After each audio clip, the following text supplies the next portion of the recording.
What's the meaning of booster rocket?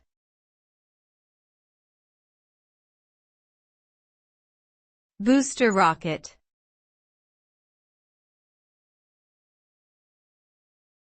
Booster rocket.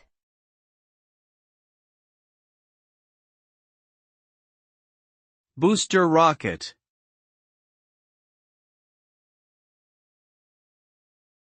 Booster rocket.